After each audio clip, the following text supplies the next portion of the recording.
the cloud. Now, I hope I have enough room on the cloud. That's my problem. It keeps telling me I don't have enough room on my cloud. So we'll just have to see. I told him, I said the meeting started. Okay, yes, the meeting started and I'm going to put you all on mute. Now, if you have a comment or if you have a question, I want you to feel free to unmute yourself and ask. This is informal. I'm here for you. This is for you. I pretty much know this information. However, I always learn from you guys, and you know, we never know it all, do we? So I'm going to start out tonight just introducing myself. My name is Christina Campbell. I've been with Young Living for 21 years. I went to school for 3 years to become a nationally registered certified master aromatherapist. I will tell you that you don't have to go to school to learn all that I've learned. I learned most of what I know from Gary, who is the founder of Young Living, through his CDs predominantly. If you are in my organization, as Kathy just stated she was, or even if you're just like really close to me, like Lee and Gail, and I know Gail and Kenneth have gotten a lot of my CDs, but I just want you to know that I duplicate those CDs. I send every welcome packet. Everyone who comes new into my organization, they get a missing link CD. And if you've gotten that missing link CD and you haven't listened to it yet, I highly recommend that you do that. That is Gary. And that CD, I think, was created probably in 1996. And I came into Young Living in 1999. So great information. If you just reach out, I'm here for you. This is what I do. If we're not serving others, we're wasting the space on the planet. That's my philosophy, and I'm sticking to it. So tonight we're going to be talking about a healthy pancreas. And, you know, I like to come from above the wellness line. However, I think you need to get serious, and you need to talk about what can we do to avoid diabetes. And some of the things that I'm going to cover tonight is how to support a healthy pancreas, which may or may not be what you're doing right now. What is diabetes? Can diabetes be reversed? I'm going to give you some statistics. You know, how many people are getting it? You know, what are, it's really ridiculous how many people are being diagnosed on a daily basis. And it's mostly our diet and exercise. And so we're going to talk about that. We're going to talk a little bit about, do diabetes drugs keep you safe and well? I would prefer that, you know, anyone who's been diagnosed with diabetes, that we look at it from a holistic approach to the best of our ability. So I'm going to give you some examples or some suggestions, some recommendations that you might try, and what you can do to live a healthier life. Okay? All right, so let's jump in. So first of all, you know, I like to give you a little bit of anatomy and physiology. I want you to have a picture in your mind of the pancreas. The pancreas, if you would place your hands on your body, I want you to place them on the left-hand side of your body. And just under the rib cage is where that pancreas resides. So it lives there protected by the rib cage. You'll also see that it's down a little bit lower as well, because it's getting down into the head of the pancreas sits behind the large intestine. So you see, this is the liver, this is the gallbladder, and the gallbladder actually goes into the pancreas as well, the bile duct, the common duct. It's called the pancreatic duct. The pancreas controls the level of glucose or sugar in the blood. And it is an endocrine function. And endocrine just means it's all of these glands and organs and that make up the system called the endocrine system. And this is really a hormonal system. So the pancreas has a big part to play when it comes to our hormones as well, and hormones that help with vascular health and hormones that help with the heart. So what it does is it controls carbohydrate metabolism, and it secretes glucagon that counters the action of insulin. So that's just a little bit of an outline of what the pancreas does. According to the National Diabetes Statistics of 2011, and I was really trying to get the most recent data when I was researching for this particular class. But at that time, and that's, my goodness, that's 9 years ago, it was affecting 25.8 million people of all ages, 8.3% of the United States population. Type 1 is quite a bit different than type 2. We're going to be focusing mostly on type 2, but I want you to know the difference. So type 1 is when the person's pancreas is unable or incapable of making insulin at all. The pancreas cells are attacked by misdirected immune system. This can happen from viral infections or environmental toxins, which may trigger an autoimmune response. It can also be genetically inherited, but it could also be caused by an accident. Like trauma to the pancreas can damage it so that it doesn't produce insulin anymore. But in 90% of the cases, type 1 is not what we have. It's type 2. So type 2, and I will tell you, and I said this on Tuesday night, this was one of the most contradictory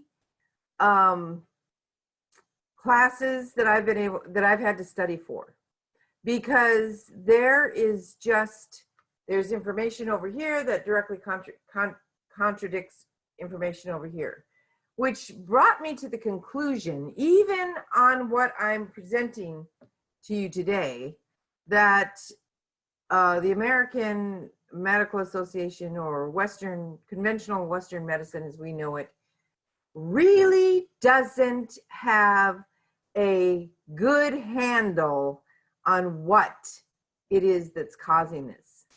So from my research, I really delve into stuff from an intuitive perspective. I believe that God has given us intuition, and I really believe that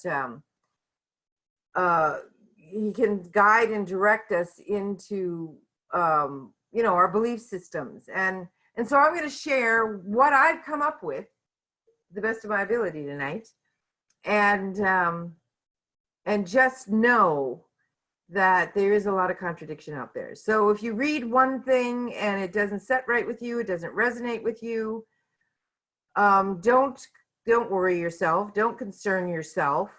Just know that we're guiding to the best of our ability. Okay. So also type 2, there's a lack of sensitivity to insulin by the fat and muscle cells. So this might be called insulin resistance. And so again, there's some question as to whether your pancreas is not producing enough insulin, or that you are insulin resistant. It is a direct result of what we are eating. Now, I don't even want to say poor eating habits, because the more I've talked to, people about it, the more I've delved into this, I really want to say that it has a lot to do with the herbicides, the pesticides, the genetically modified foods that are the offerings of the day, and that the guidelines that I'm going to give you are going to be stringent as far as staying away from those things that have been altered, because our bodies, even though we're fearfully and wonderfully made, are extremely sensitive to the chemicals and the high amounts of sugar and whatnot that we're putting in our bodies. So it's a direct result of what we are eating. Obesity can lend to this. You'll find that most diabetics are about, they're about 38% overweight. That's a lot. And it can be an acquired condition, but again, I think that we acquire it through our habits, our lifestyle, and our food.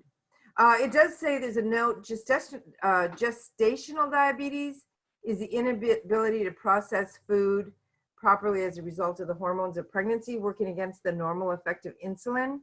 We're not going to cover gestational diabetes, but I will tell you this, that a large percentage of mothers who were diagnosed with gestational diabetes during pregnancy, after 45, tend to find their blood work showing that they're either pre-diabetic or diabetic.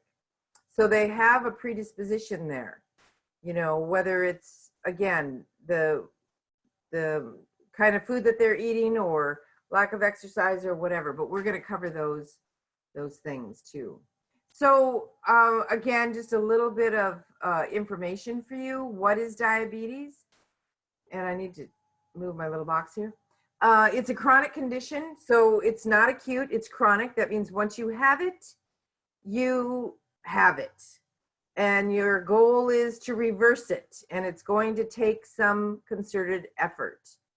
With type 2 diabetes, the body either doesn't produce enough insulin or or resists it. The insulin is not acting properly. So that's really the bottom line. That's the only thing that they know, is that the insulin is not acting properly. Symptoms can include increased thirst, and I've got a list of symptoms later on, but just take note. Frequent urination, hunger, fatigue, and blurred vision. In some cases, there may be no symptoms at all. Or you have lived this way so long that it is comfortable for you to realize that, you need to take a nap every afternoon. Or that you go to the bathroom every time you go into a store. These are some of the things that you just have learned to adapt to, but they're actually symptoms of diabetes. Treatments include diet. We're going to talk about diet, exercise, and if you just cannot get a handle, medication or insulin therapy might be required. But I'm here to tell you that it's not going to cure it. That's the thing that bothers us the most, is that you can take these medications, you can be on metformin, but what's going to happen in a type 2 diabetic case is that if your body before metformin is producing an amount of insulin, and then you go on metformin, you're going to find that over time, if you don't change what you're doing, that you will have to increase the medication because your pancreas will make less and less of the insulin. So it's a double-edged sword. And I'm just giving you, these are red flags. These are warnings. If we can do something about it, we need to do something about it. We need to dig in our feet and do something about it. So, treatments, okay. Healthy eating is your recipe for managing diabetes. More than 34 million Americans have diabetes. Now, I got that off of the CDC, and that was as of 2014. So 3 years later, it goes from 25 million to 34 million. That's 1 in 10. And that was 6 years ago. And approximately 90 to 95% of them have type 2 diabetes, as I said earlier. Type 2 diabetes most often develops in people over 45, but more and more children, teens, and young adults are also developing it.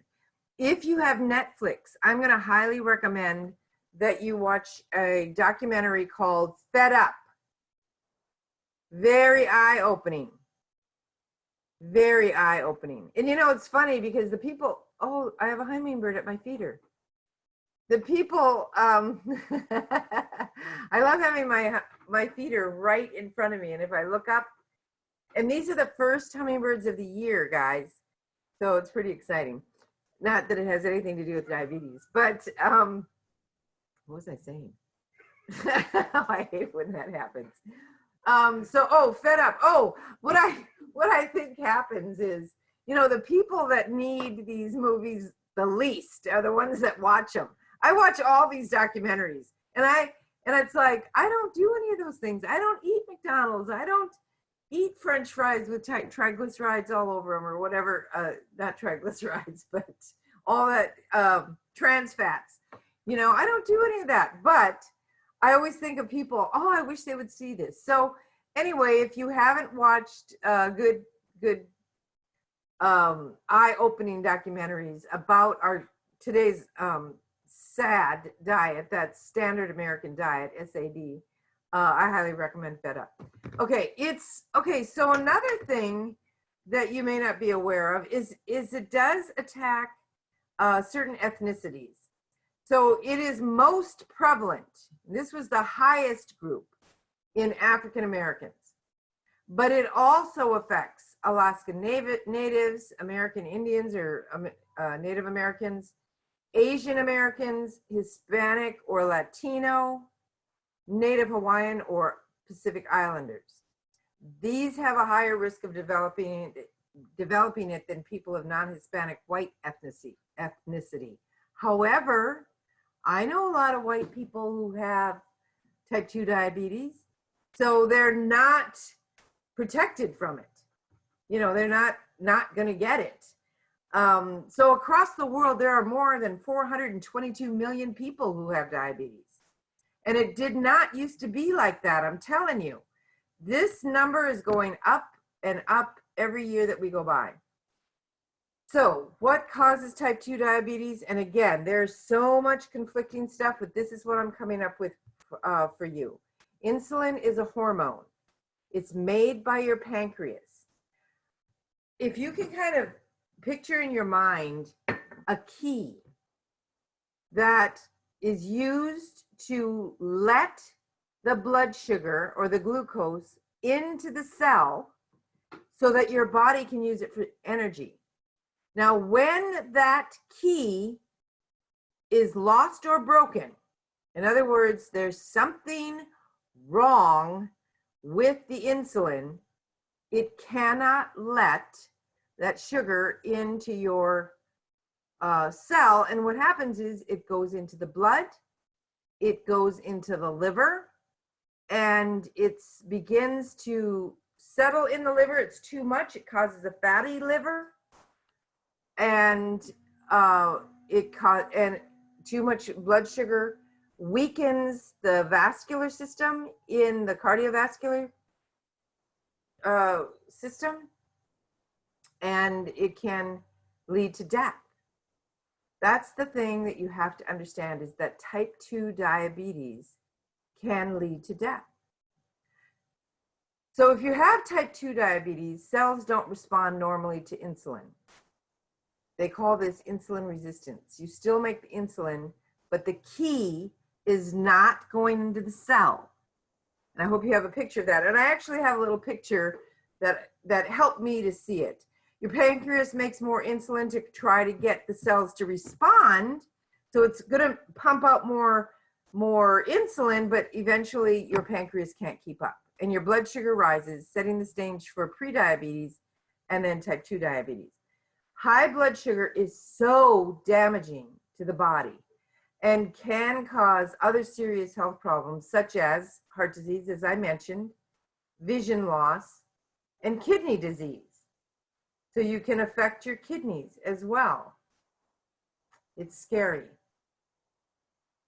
It's usually a combination of things that cause type 2 diabetes. The genes.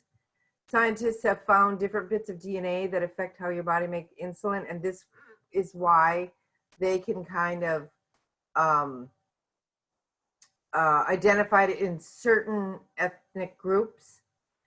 Extra weight will do it every time. So if you do nothing else, if you've been diagnosed with diabetes and you do nothing else, lose the fat. And it says right here, being overweight can cause insulin resistance, especially if you carry extra pounds around your middle. This is where it's scary, around your middle. Okay, so people with a metabolic syndrome is people with insulin resistance, and they often have a group of conditions that all go with this. So metabolic syndrome includes type 2 diabetes or high blood sugar, extra fat around the waist, high blood pressure, high cholesterol, and triglycerides. These are all called metabolic syndrome. And when you have all of those chips against you, your health is even more at risk. Too much glucose from your liver. When your blood sugar is low, your liver makes and sends out glucose. And after you eat, your blood sugar and your liver will usually slow down and store more glucose. So that's what's causing a fatty liver. They just keep cranking out the sugar, keep cranking out the sugar. There's bad communication between the cells. Sometimes the cells send the wrong signals, or they don't pick up messages correctly. We call these broken beta cells. And if the cells that make insulin send out the wrong amount of insulin at the wrong time, then your blood sugar gets all thrown off. That's why I tend to lean toward getting away from, that was just wind, getting away from wind. The wind just blew the door shut. Getting away from chemicals like herbicides, pesticides, if you're going to eat meat. Now, and we're going to talk about glycemic index and high and low glycemic foods. Meat is zero glycemic. So you can eat pretty much as you want, but if you want to keep a good weight, you want to eat about the size of the top of your hand. 4 ounces of meat at a time, not a 16-ounce steak, not a 32-ounce steak, but a 4-ounce portion of meat. That might be a chicken thigh, that might be, a small chicken breast, but you don't need to eat much more than that to get the protein that you need. However, it's no glycemic. So it's not going to spike your blood sugar at all. If you're going to eat meat, it must be grass-fed and not grain-fed. There is a huge difference because the grain-fed cows are eating grain, which is causing sugar, which is adding sugar to their meat. So you need grass-fed as opposed to grain-fed, and that's true for lamb or chickens. They're probably going to get chicken feed. Just make sure that it's not genetically modified. And we know that we have farms here in Millstadt that provide some of the best chicken out there.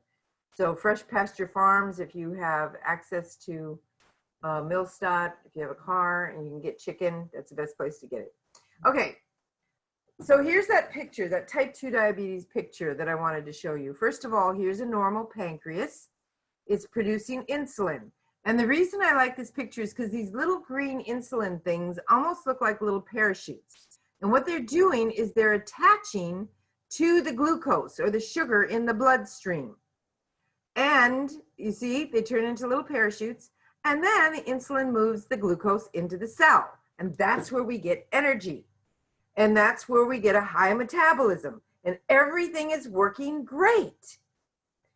However, in a diabetic pancreas, the pancreas ends up producing less insulin because it can't keep up with the amount of glucose in the blood. And where is the glucose coming from? It's coming from what we're eating. So it tries to find one, it might get a couple, and then the insulin moves less of the glucose into the cell. A lot of times, people will think that if they eat sugar, like a Snickers bar or something, that it will give them energy because they're not getting the energy from their food. that is really a misnomer. That's Snickers bars spiking your sugar, asking the pancreas to pump out a whole bunch of insulin. If you do that on a daily basis, it gets tired and you end up a type 2 diabetic. So, I mean, that's in lay terms.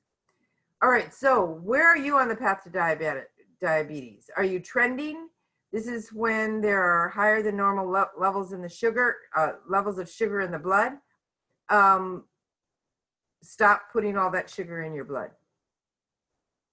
Are you pre-diabetic? That's the early reversible stage of diabetes. Damage is already occurring in the body, but there's still time to change course.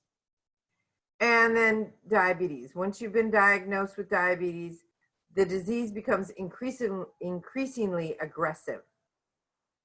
The overall health begins to deteriorate, and it deteriorates rapidly. It also has a lot to do with the memory, and they believe that type 2 diabetes may also be a precursor or have something to do with Alzheimer's and dementia. So these are surely the people that you don't want to be giving the Snicker bars to.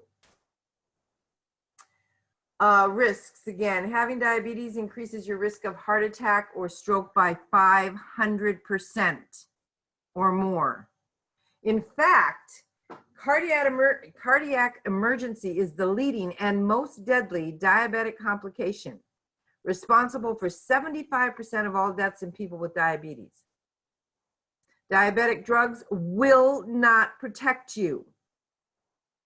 I have met too many diabetics that say, you know, I've got it under control, I'm on metformin. It's not under control.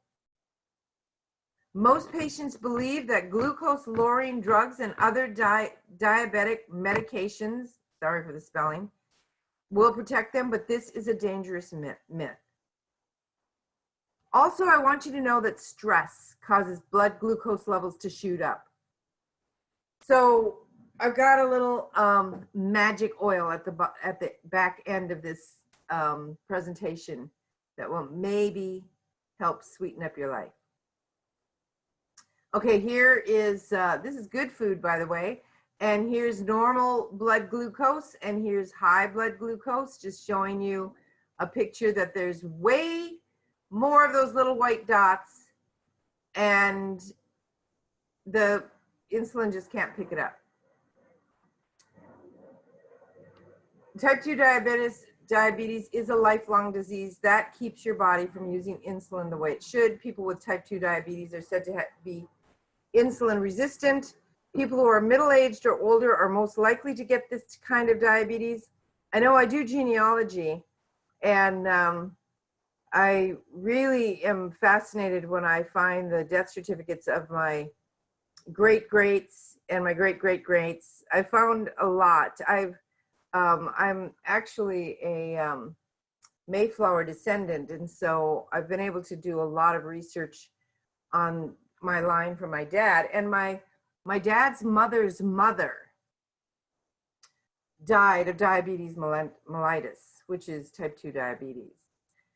And I mean, she's white as they get, so just goes to show you. But she was overweight, and that lends to diabetes. So also we know that it can affect kids, and more kids are getting it because more and more kids are being diagnosed with childhood obesity. And it's the sodas they're drinking, and it's the, you know, it's the fast food that they're eating. Moms are just not cooking. It just isn't happening the way it should. So anyway, I think I've about beat that dead horse. Let's move on. Oh, here's those symptoms one more time, and then we're going to get into some things you can do.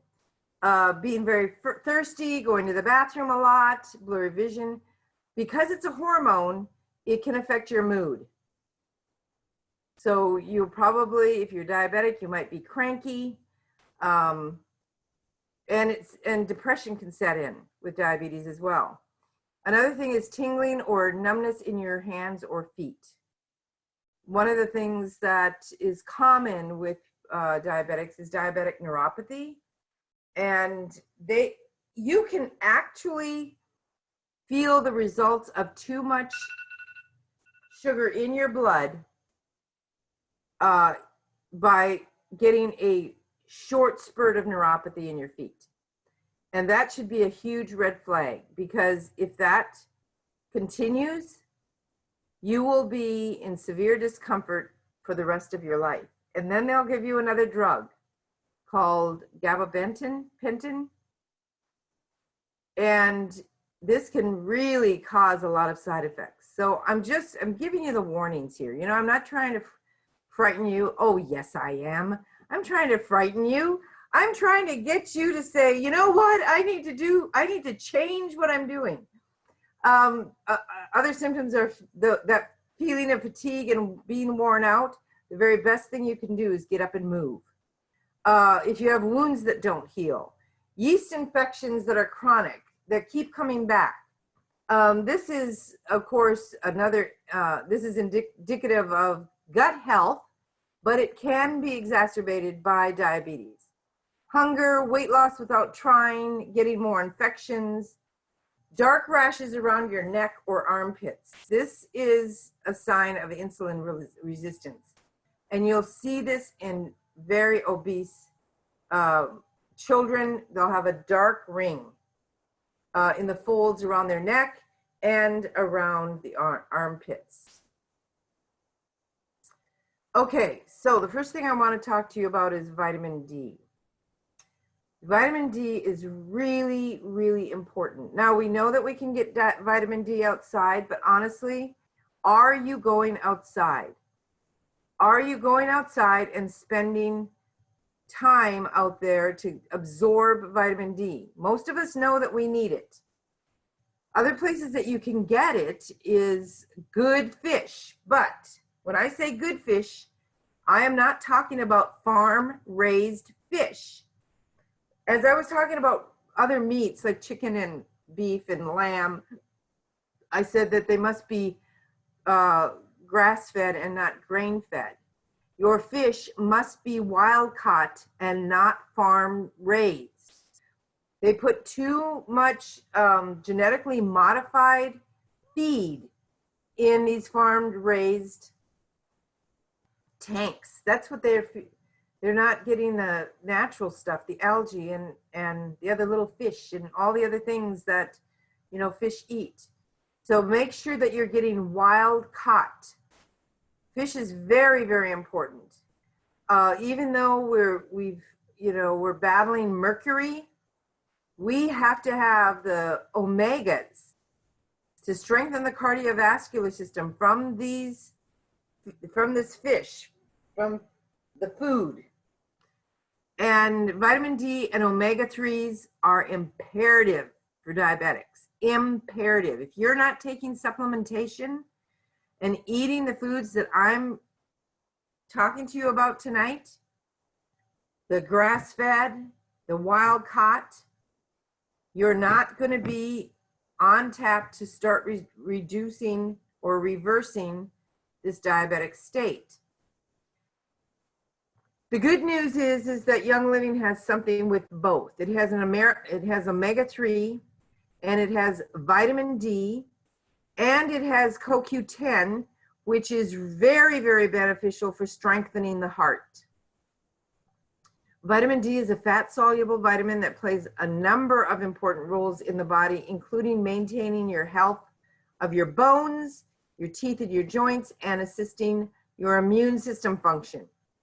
We take 3 omega-Gs twice a day, at lunch and at dinner, because in the morning we're taking our master formula, and we think that we know there's vitamin D in our master formula. So, but we take additional omega-Gs 2 more times a day, and we take 2 more times a day. There's 120 capsules in a bottle. This is a very underrated vitamin. It's found in certain foods, but it's also produced by the body in the response to exposure to sun. So that's why you have to get out in the sun. Another Young Living product that lowers blood glucose This is the only protein that we have that lowers blood sugar, is Balance Complete. Balance Complete does a lot for the body. It's a superfood-based meal replacement. So we use this in the morning in our smoothie. I use 4 scoops in a Vitamix machine because there's 2 of us. Otherwise, if it's just you, it's 2 scoops. And it's a powerful nutritive energizer, and it's a cleanser because it has 11 grams of fiber per serving. This fiber, it's a proprietary fiber that Gary came up with years ago, and it absorbs toxins in the colon, and it satisfies the appetite while balancing the body's essential requirements. It has great things in it. It has the Ningxia wolfberry, and I'm going to talk to you tonight about eating the Ningxia wolfberry by the quarter cup, a quarter cup a day. That can be mixed in with other nuts because nuts are high in omega fatty acids, omega-3s, fatty acids. And so make sure, I'm talking to one gal on here that's been on a fast for 39 days, and I'm telling her what to eat. Sorry, Sandy. I know you can handle this. I know you're looking forward to getting back. I'm right. Hey, I'm not doing this forever, Christina, so I got to know what to eat anyway. So I'm taking notes like crazy. Thank you. You got it, Sandy. You got it. I got it. She's been on a fast, a cleanse for 39 days. And I know we talked about the Master Cleanse on Tuesday night. And we'll probably talk about it a little bit tonight as well. But look at all the other things that are in Balance Complete. Ningxia wolfberry powder. And I also want you to consider taking at least a quarter cup of the dried wolfberries and your 2 to 4 ounces of Ningxia red a day, because this is so good for counteracting high blood glucose. It also has barley grass, coconut oil, aloe vera, cinnamon powder. We're going to talk about cinnamon powder and how effective it is for lowering blood sugar. And it is a whey protein. Now, if you're looking for something that is not whey, is not dairy, then the only protein that Young Living has is Sleek. It's the Sleek Shake. It has no whey in it. It uses pea protein. So this is also very, very healing. It just, and it helps to lower blood glucose. But this one was created to do that. So moving on, that was Balance Complete. It's also got some good fats in it. It's got enzymes, vitamins, and minerals. So I can feel confident when I take my Balance Complete every morning. And we go through it, I'll tell you. 4 scoops a day, we go through it. Multigreens. I cannot speak to you enough about, number one, how much I love multigreens, how much I think I would die if I didn't have my multigreens. The thing about multigreens is it helps your metabolism. It will help to metabolize these sugars, metabolize these fats, metabolize what we need to get into the cell. It will help the cell to absorb. I want you to read with me while I explain to you. When Dr. Young was in clinical practice in Chula Vista, California, before Young Living came into being, he was treating cancer patients predominantly with natural methods. And he had created products like multigreens, Comfort Tone, Juva Power, Juva Tone, Essential Zyme. All of these were created or developed before Young Living, before essential oils were even introduced to Gary. And so clinical experience showed that essential oils, before putting essential oils into multigreens, let me get this straight. before he put essential oils into multigreens, there was a 42% blood absorption of nutrients in 24 hours. Then he was introduced, and I don't know how long he used multigreens before he was introduced to the oils, but then he was introduced to the oils, and he said, I'm going to add these oils to the multigreens, and I'm going to add these oils to the comfort tone, and these oils to the essential zyme. And they found that after adding the essential oils to the formula of multigreens, blood absorption increased to 64% in 30 minutes and 86% in an hour. So it went from 42% to 80 in 24 hours to 86% in 1 hour. That's huge. That's like massive. The conclusion was that the cells were now receiving nutrients that they had not previously been able to assimilate, because that's what essential oils do. So if you can see my hands, pretend that this round circle is a cell, and essential oils have the ability to permeate the lipid ring of that cell. Every cell is protected, if you will, by a little ring of fat. That's the word lipid. And essential oils are able to permeate that and carry the nutrients into the cell where they need to be.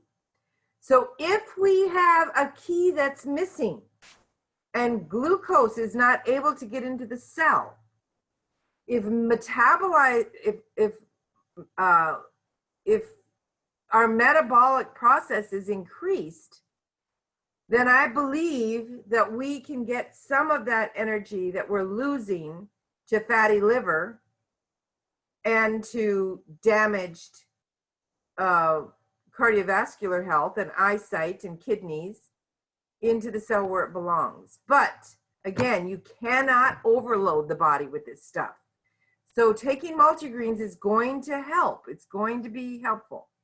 Okay, so let's talk about essential oils that are also very, very helpful.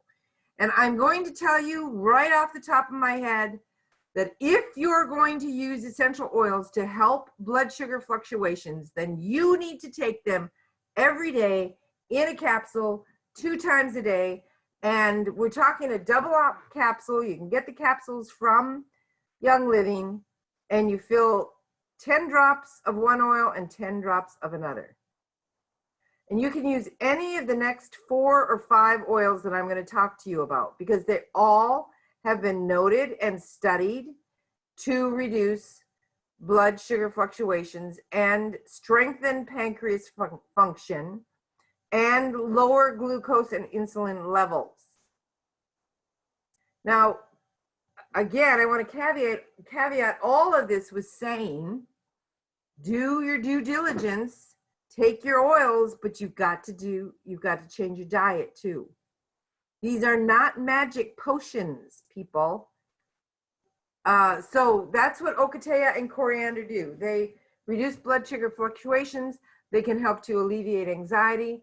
They support the body's natural cleansing, relieve inflammation. If you've not been introduced to ingesting essential oils, take note that it's only Young Living that we would ever consider doing this with, because ours are therapeutic grade. We can ingest them.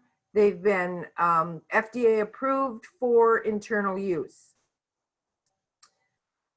This also will help you to promote, it'll also help promote healthy weight loss, increase feeling of fullness, strengthen the pancreas, and lower glucose. Okay, so that's Ocotea and coriander. One of the things that I want to tell you about Ocotea is it's not been available, okay? The good news is we have, Kenneth, how many acres of Ocotea do we have? Huh? 1,000. We now have 1,000 new acres of Ocotea in Mira, M-E-R-A, Ecuador. And those trees are well on their way to producing enough leaves to make enough Ocotea. And possibly the farmers, the distillery people told me when I was in Ecuador in February that we will probably have enough flowers to make Ishpingo, which we've only had the privilege of having one time, and it was one of the most powerful awareness opening oils. That's the best way I can explain it to you. It just seemed to open up the mind like I've never.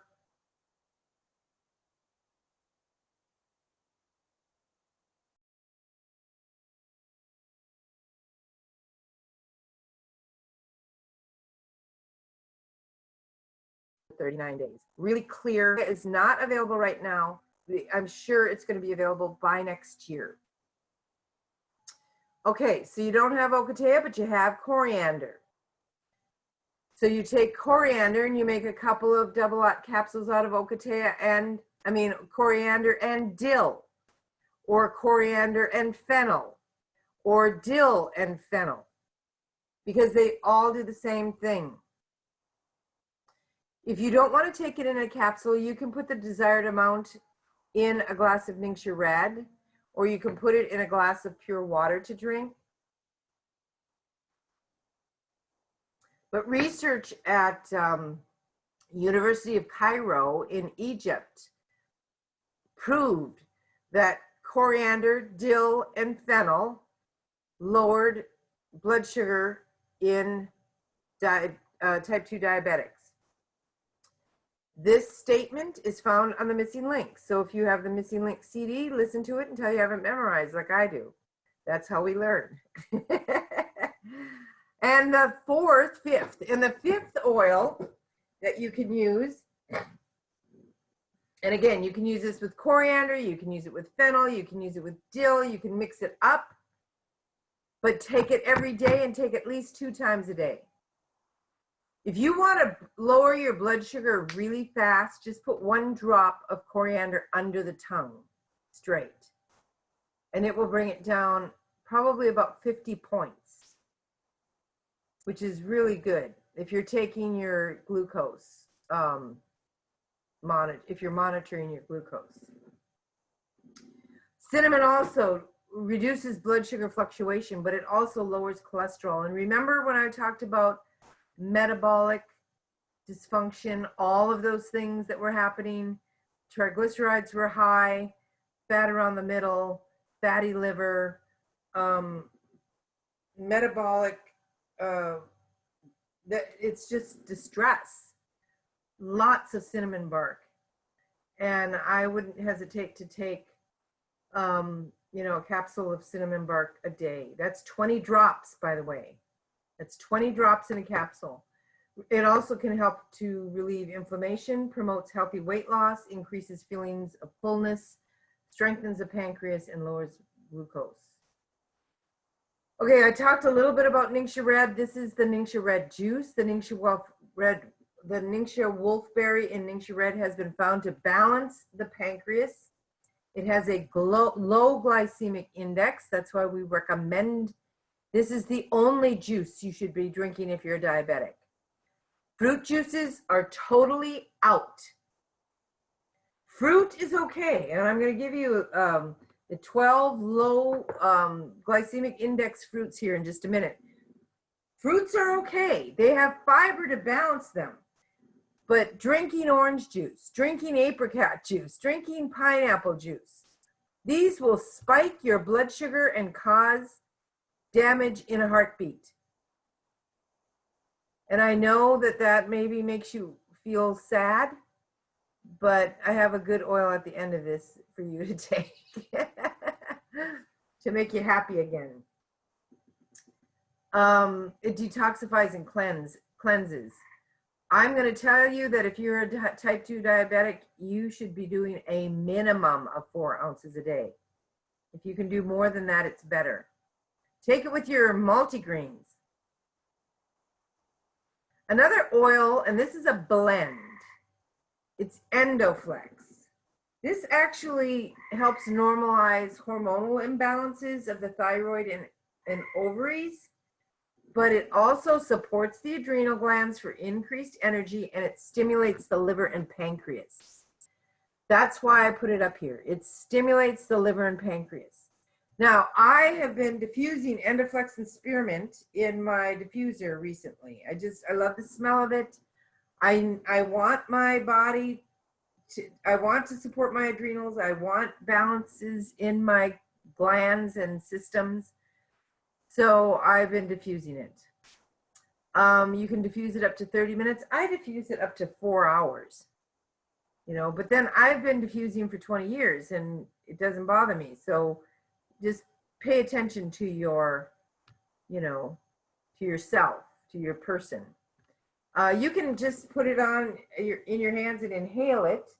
You can put it over your thyroid or thymus area, which is that little notch in the neck there at the top of your breastbone. You can put it on the kidneys, over the liver, on the feet, any glandular areas. And if you have the Essential Oils desk reference, you'll have a big VitaFlex chart in there, a foot chart, where there are points of these different organs that you can focus in on and rub the Endoflex on the bottom of your feet. I've never really been fastidious about putting it on a specific area. I just kind of rub it into my feet, all over my feet. If you find that you're a little sensitive to it, don't hesitate to dilute it with some V6, which is our 6 organic vegetable oils mixed in, works very synergistically with the oils, or you can use olive oil. And you can take Endoflex in a capsule. You can take it up to 3 times daily. So you can see that you can't, it's almost impossible to get too much of this oil in your bloodstream. Okay, here are the 12 low glycemic fruits. One of the ones that I love is, I do Brazil nuts because they're high in zinc. And I love them with organic, non-sulfured, unsulfured apricots. And I will use medjool dates. So when you go and you look in the dry food bins, of course they're pretty much closed right now during COVID, but you're going to see the pretty apricots that are brightly colored. And then you're going to see the apricots that are dried and brown. It's the dried and brown ones you want, because the other ones have been sulfured, and that's why they've retained their color. If you want them softer, just soak them. I used to make jam with them. It's a very low glycemic fruit. Anything that has a glycemic index of less than 55 is considered low. Medium glycemic is from 56 to 69, and high is anything that's over 70. Anything that's over 70. And you can look up the glycemic index on natural foods on Google, and there's a lot of charts out there. I just like this one because it had some of my favorite things on it. I love cherries. We love pears. But cherry juice, unsweetened cherry juice, probably does not have that much of a glycemic index, but I would check it out because I know many people take cherry juice for gout, and they take cherry juice for urinary tract infections, and along with cranberry. Both of those work very well. So check the glycemic index on cherry juice. I think if you get Hanes or an organic type of unsweetened cherry juice, I think you'll be safe. But otherwise, I want you to stay away from all other juices. Grapefruit juice, apple juice, most definitely. Grape juice, most definitely. But look at the fact that you can have these other fruits. That's exciting. Peaches, oranges, kiwis, and plenty of them. Now, we used quite a few blueberries this morning in our Balanced Complete smoothie. A lot of times I will use cherries or strawberries or raspberries or mixed berries. Those are all fairly good low glycemic fruits. Here are some grains and starches. I'm going to recommend that if you are having a hard time getting off of carbohydrates, that you read the book Wheat Belly. It's come to the point where wheat bread has become, or wheat in general has become a curse, a real curse. I think if you're going to eat bread, Ezekiel bread might be the best choice. If you're going to eat grains, because you'll notice that these grains tend to be above 55. Oatmeal is 87. White bread is 100. That is too high glycemic. Quinoa is an awesome choice. Quinoa. It's not on this list, but it's very, very good for pre-diabetic and diabetes and was recommended to us from the clinic. But vegetables. Last night for dinner, Kenneth made delicious seasoned chicken thighs, organic, with lightly sauteed asparagus. And that's all we had for dinner. And I ate all the asparagus, but maybe 5 stalks. He ate 5 stalks. I ate the rest. And he had a whole pound of it. I love vegetables. Broccoli and any cruciferous vegetables. Cruciferous vegetables include, these are all anti-cancer vegetables, and they are low glycemic and anti-diabetic. So broccoli, Brussels sprouts, cabbage, those are cruciferous vegetables. Celery is one of my favorite. Kenneth doesn't like it. Cucumbers, I love them. I'm growing them in my garden. Hopefully they'll make it. Lettuce, and they're recommending romaine is good. White lettuce, my surprise one.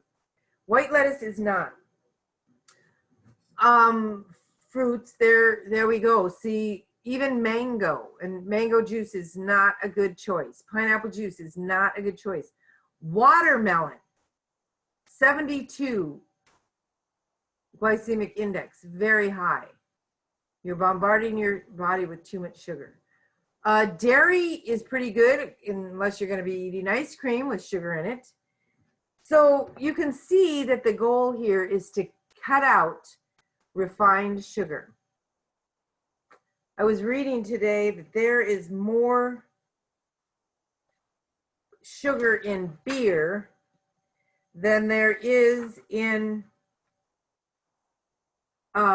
table sugar. The glycemic index is higher in beer than in table sugar. Now, this is a book that I recently got. I mean, real recent. It's called The 30-Day Diabetes Cure. And I really like it. It came with a planner. It came with recipes. And it really it really explains, there's a proven step-by-step plan to reverse type 2 diabetes naturally. The thing is that you have to do it. And if you're not going to cut back sugar without the book, then you're not going to do it with the book. There's a couple of things that I was talking about Tuesday night, and one of them was the Master Cleanse. And I really appreciated the fact that Kenneth had given some additional information, not my Kenneth, but the other Kenneth that's on. And we're going to open it up for a little bit of a discussion as soon as I end here on cleansing, because I think that we have to recalibrate or reset our bodies, and the Master Cleanse, I believe, is the very best way to do that. And so we're going to talk a little bit about that. But I want to kind of close this discussion. Oh, I haven't talked about exercise much. I think I still have something on exercise. If you're depressed, if this is more than you want to deal with, add a little sweetness to your life by adding joy. And I got these words from Dana the other day. I don't know if she's on tonight, but Dana said, you know, a lot of people just need a little sweetness in their life. They need to add joy oil. So I said, you know what? I'm going to put that in my presentation. And joy has rose, bergamot, mandarin, ylang-ylang, and lemon. It is fantastic oil to help raise and uplift you. We need to get the correct mindset. We need to stop doing damage to our body if we want to live a healthy, longer life. If you are not yet a member of Young Living, and I'm going to talk about exercise here in just a minute. This is the very best way to become a member. It's by getting the Everyday Oils Kit, or the Premium Starter Kit, excuse me. It comes with 12 oils. It gives you 24% discount on all future Young Living products. And it has oils that are going to get you on the right path. Please connect with the person that invited you to this presentation if you are not a member. And I know sometimes we get non-members on here, so I just wanted to let you know. If you are a member and you are not yet on Essential Rewards, I'm just going to be frank, you're shooting yourself in the foot, because you need to start a lifestyle program. Depending on where your health is. If you are concerned about type 2 diabetes, then your program needs to include getting Balance Complete, getting Ningxia Red every month, 2 bottles every month, getting multigreens, maybe getting the oils that you need. But you know, there's so much more to our bodies, and every week that I talk to you, I tell you things that you need, things that I make a list. I have a list. It's called my Young Living Essential Rewards list, and these are the things I have on for my Essential Rewards for next month. I'm running out of Comfort Tone. I need Super B. I need more multigreens. I need more Omega Gies. I need Agiles. I need Detoxime. I need more Balance Complete. That's every month. And I need more Vitality Drops. These are the Vitality Drops. And I've went through almost 4 bottles of these. I love it. I drink more water. And that's something that you need to do as a diabetic, or to prevent you from being a diabetic. You need to drink lots and lots and lots of water. About half your body weight in ounces a day to flush out toxins. But Essential Rewards is important because you're going to get points back so that you can buy product without paying for it down the road. You're going to get free loyalty gifts. And one of our favorite loyalty gifts is the Oil of Loyalty, which has rose oil in it. And it's become one of my favorite oils. I love the smell of it. I walk 5 miles a day, and I've been using Loyalty after my walk every single day. I just sit in my car when I'm done, and I just breathe it in. I love it. So we get loyalty gifts. We get free promotional items if you do 100 PV on your ER every month. And remember, this is your food. This is your nutrition. This is your life that we're talking about here. So if you can't invest $100 a month on your health, then call me, because I will find it for you. I'll find that $100. We'll get rid of the soda pop, and we'll get rid of the antacids, and we'll get rid of the things that are not promoting health, the ice cream in the freezer. We'll get rid of the Aleve and the headache medications and the cough syrups and all of the rest. And we will start you on a program to health, and not, and not unhealth. All right, I do want to mention exercise before I open it up and talk about the cleanse, the master cleanse. I want you to know that according to everything that I've read and all the research that I did, including this book on the 30 days diabetes cure. Oh, if you want to know where to get this book, I'll type it in the chat box. Bottomlineincorporated.com. But the point is that everything I've read, you need to do 10,000 steps a day. And that's way more than 90% of the population does. I would say 90%. 10,000 steps a day. So if you have a Fitbit or you have a Garmin or you have a phone that measures your steps and you're only coming up with 3,000 to 4,000 steps a day, this is where you're hurting yourself. 10,000 steps a day. You need to fit it in. You know, it's good to lift and it's good to do all of that stuff, but your cardiovascular system is different. It's aerobic and anaerobic exercise. They're two different things that we need. And we need to walk or run. I'm not a runner anymore, so I choose to walk. Stairs. Stairs are excellent. Get some stepping in on stairs if your knees are still good, or, you know, but I just cannot stress enough how important 10,000 steps is. I'm going to tell you right now how many steps I have in. Of course, I'm bragging, right?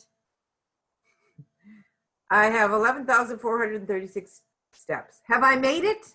Yes. And I make sure by the end of the day that I've made it, which means I don't have to take another step the rest of the night. All right. I'm going to open it up because I want it. And Sandy, I hope you're still on. I'm going to stop the share. I hope you're oh, you are. Great. I see you. Stop recording. I think I will stop recording. And Sandy, you're muted, so let me unmute you. Stop It recording. was a great presentation, Christina. Thank you so much. Thank you. Really give me some good ideas here.